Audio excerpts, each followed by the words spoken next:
Minority సంఘం అభివృద్ధికి ప్రభుత్వం పెద్దపీట వేసింది. ఇక ఎమ్మెల్యే కాలువ శ్రీనివాసులకు సంబంధించినటువంటి విషయం మనం చూస్తున్నాం. మైనారిటీల సంక్షేమం అభివృద్ధికి ప్రభుత్వం ప్రత్యేక చర్యలు తీసుకుంటుందని ఎమ్మెల్యే కాలువ శ్రీనివాసులు పేర్కొన్నారు. మౌలానా అబుల్ కలాం ఆజాద్ జన్మదినం సందర్భంగా అనంతపురం జిల్లా రాయదుర్గం పట్టణంలోని జామియా మహమ్మదియా అరబియా మదరాసా ప్రాంగణంలో మంగళవారం నిర్వహించిన జాతీయ విద్యా దినోత్సవ కార్యక్రమంలో ఆయన మాట్లాడారు. ప్రస్తుతం బడ్జెట్లో మైనార్టీ సంక్షేమం కోసం 5,212 కోట్ల భారీ బడ్జెట్ కేటాయించడం జరిగిందని అన్నారు. రాష్ట్ర వ్యాప్తంగా 5,000 మంది ఇమాములు వేతనాల కోసం ఇటీవలే 45 కోట్లు మంజూరు చేశారని వివరించారు. అలాగే షాదీఖానాల నిర్మాణం, మైనార్టీ సంక్షేమానికి అవసరమైన ఇతరత్ర చర్యలు చంద్రబాబు నాయకత్వంలోని కూటమి ప్రభుత్వం చేపట్టిందని అన్నారు.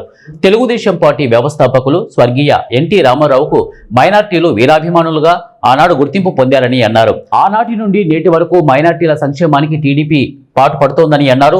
ముఖ్యమంత్రి చంద్రబాబు మైనార్టీల పట్ల ప్రత్యేక శ్రద్ధ కనబరుస్తున్నారని వెల్లడించారు. మిగతా మతాల వారితో పాటు మైనార్టీలు మంచి జీవన ప్రమాణాలతో ఎదగాలని ప్రభుత్వం ఆకాంక్షిస్తోందని అన్నారు. ఇతర మతస్థులతో ఇక సహృద్భావ ఐకమత్యంతో మైనార్టీలు ఆత్మవిశ్వాసంతో అభివృద్ధి వైపు పయనిస్తున్నారని అన్నారు. ఉర్దూ టీచర్ల కొరతను తప్పక అధిగమిస్తామని తెలిపారు. అలాగే ఉర్దూ స్కూల్లో నెలకొన్న సమస్యల పరిష్కారానికి కృషి చేస్తామని తెలియజేశారు. రాయదుర్గం నియోజకవర్గంలో మైనార్టీ రక్షణ, సంక్షేమం, అభివృద్ధికి తాను ప్రత్యేక శ్రద్ధ పెట్టానని అన్నారు. ఆర్థిక ఇబ్బందుల వల్ల పట్టణంలో షాదీఖానా నిర్మాణం ఆలస్యం అవుతోందని అన్నారు. వచ్చే ఏడాది నిర్మాణపు పనులు చేపట్టేలా చర్యలు తీసుకుంటామని అన్నారు. మౌలానా అబుల్ కలాం ఆజాద్ గొప్ప విద్యావేత్త అని కొనియాడారు. ఆయన తొలి భారత విద్యాశాఖ మంత్రిగా పనిచేస్తూ విద్యా వ్యవస్థలో సమూల మార్పులకు శ్రీకారం చుట్టారని అన్నారు. దేశంలో అవసరాలకు తగ్గట్టుగా విద్యా వ్యవస్థను తీర్చిదిద్దడానికి కృషి చేశారని అన్నారు. బలమైన విద్యా వ్యవస్థ నిర్మాణానికి ఆయన పునాదులు వేశారని పేర్కొన్నారు. విద్యావంతులు సమాజ నిర్మాణానికి ఓ దిక్సూచిలా పనిచేస్తుంటారని అన్నారు. బిఆర్ అంబేద్కర్, ఆదికవి వాల్మీకి మహర్షి లాంటి వ్యక్తుల జీవన విధానం అనుసరించిన మార్గం నేటి తరానికి ఆదర్శప్రాయమని అన్నారు. ఈ కార్యక్రమంలో మైనార్టీ నాయకులు కడ్డిపూడి మెహబూబ్ బాషా, జావేద్ జిలాన్, బండి చిన్న, పోరాల పురుషోత్తం, గాజుల వెంకటేష్లు తదితరులు పాల్గొన్నారు.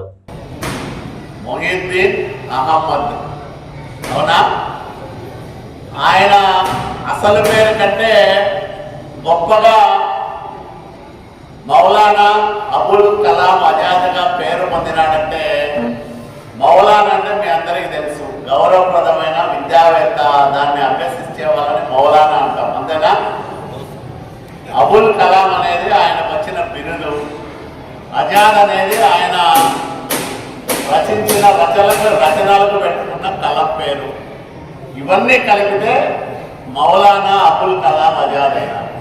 అంటే అసలు పేరు పోయింది, ఆయన తెచ్చుకున్న బిరుదు, ఆయన రచనలకు ఉపయోగించుకున్న కలం పేరు, ఆయన చదువుకున్న చదువు, ఇవన్నీ కలిపి ఆయన పేరుగా స్థిరపడి మౌలానా అబుల్ కలాం ఆజాద్గా పేరు ప్రఖ్యాతులు కాకడంతో పాటు ఈ సువిశాల భారతదేశానికి స్వాతంత్రం వచ్చిన తర్వాత ఏర్పడిన తొలి ప్రభుత్వంలో విద్యాశాఖ మంత్రిగా ఉండడంతో పాటు 11 సంవత్సరాలు విద్యాశాఖ మంత్రిగా ఉండి దేశమంతా తిరిగి విద్యా వ్యవస్థను ఏ విధంగా చక్కదిద్దాలి, సరిచేయాలి, ఈ దేశ అవసరాలకు తగిన ప్రోడక్ట్ విద్యార్థులను ఏ విధంగా తీర్చిదిద్దాలి అనే దాంట్లో ఆయన చేసిన సంస్కరణలు, ఆయన తీసుకొచ్చిన